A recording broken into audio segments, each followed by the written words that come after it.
What's going on, everybody? Thank you for tuning in to another episode of Talking Theories, and today we're going to be talking about the Season 3 finale of The Flash. Warning, there will be spoilers, so make sure you guys check out the full episode. You should definitely be able to catch it on demand, or go to the CW website. I'm sure the full episode is up by now. So without further ado, I'm going to try to keep this short because I am fairly disappointed. So this is going to be more of a review with a small theory towards the end. I expected so much more from the episode. I expected it to be more dramatic, more action-packed, and overall just give us a better conclusion to the season. And it did none of that. It was a total letdown in my opinion. The episode starts off with the reveal that HR switched places with Iris, using the broken blade from Savitar's suit to find him, and the facial replicator to transform himself to look like Iris, and transform Iris to look like him. What a few of you guys have predicted, so round of applause for you because you guys got that down to a T. With Iris not being killed, it was only a matter of time before the Paradox catches up with Savitar, completely erasing him from existence. So of course he has another plan. Killer Frost defeats Vibe, and as she goes in for the kill, Savitar speeds in and explains that they need him and they have to keep him alive, so they end up taking him captive. So he plans to use Cisco to alter the Speed Force cannon to scatter him into the Speed Force and throughout all of time, past, present, and future, becoming a god and ruling over all of time that way. What he reveals was his plan the whole time. He needed them to make the cannon early, so that's why he did everything he did, which I think was just like a really lame plot, but you know, whatever. And I instantly thought that, you know, Cisco's not going to help him, even though he threatened to reverse Flash, kill Caitlin, you know, with the vibrating hand through the chest. I didn't buy it from the beginning because I didn't think Cisco's not that kind of guy. Meanwhile, Barry decides that the strength that he gets from hate and anger is not going to work in this fight as it did in previous season. So he decides to call out Savitar. They meet. Savitar speeds in without his armor, which I thought he could not do, you know, with the whole scarring of the face and the energy backlash thing. But he does. He actually does a lot of speeding around without his suit in this episode. So Barry starts to talk about some happy memories from when they were child, and Savitar appears to resonate with them, and Barry tries to plead to the good side of him, explaining that he knows a piece of himself is still inside of Savitar. Like what? Dude, this guy just killed HR right in front of you. He died in your arms, and then he kidnaps your best friend, and you're gonna sit here and try to like tell him how good he is? Like, Barry Allen, you played yourself. He goes back to Star Labs with Savitar, thinking that everything's all good, and he starts being Mr. Nice Guy, well, pretending to be like he turned over some kind of new leaf in just one conversation. Not only that, I'm not gonna lie, and Iris is like, oh, I'm here for you, blah, blah, blah, blah, blah. Like, again, he just killed one of your people. Like, why are you guys being so nice to him?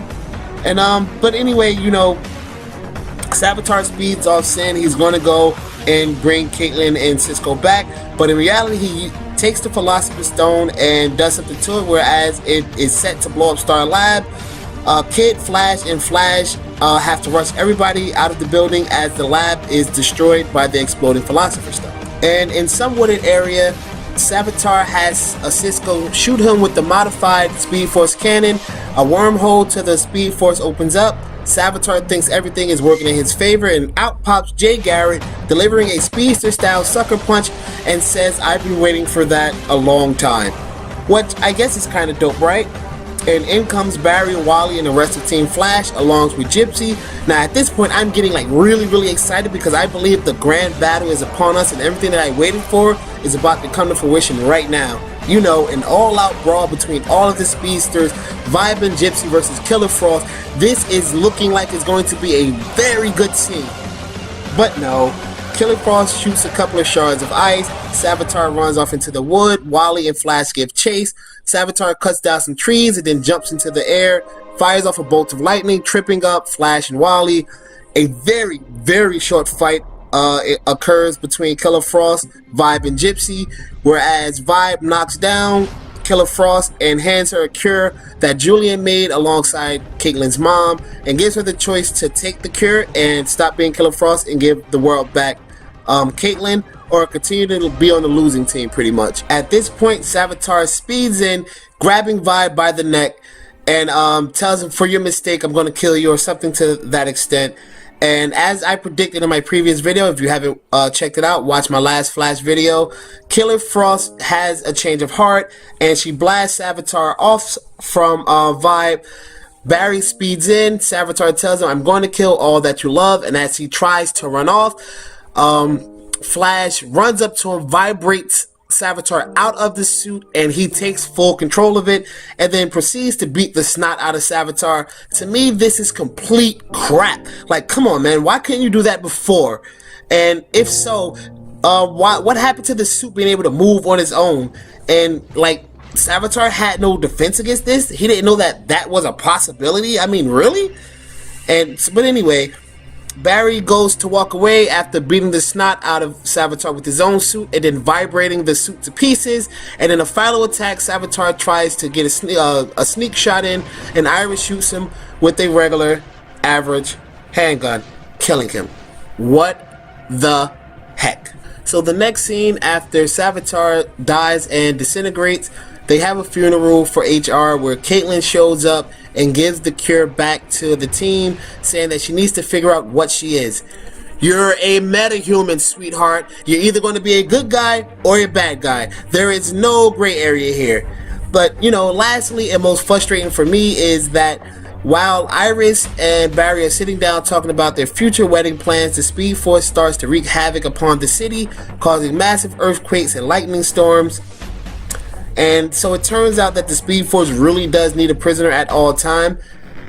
But that is very confusing to me because I'm pretty sure that was not the case in season 1 and 2.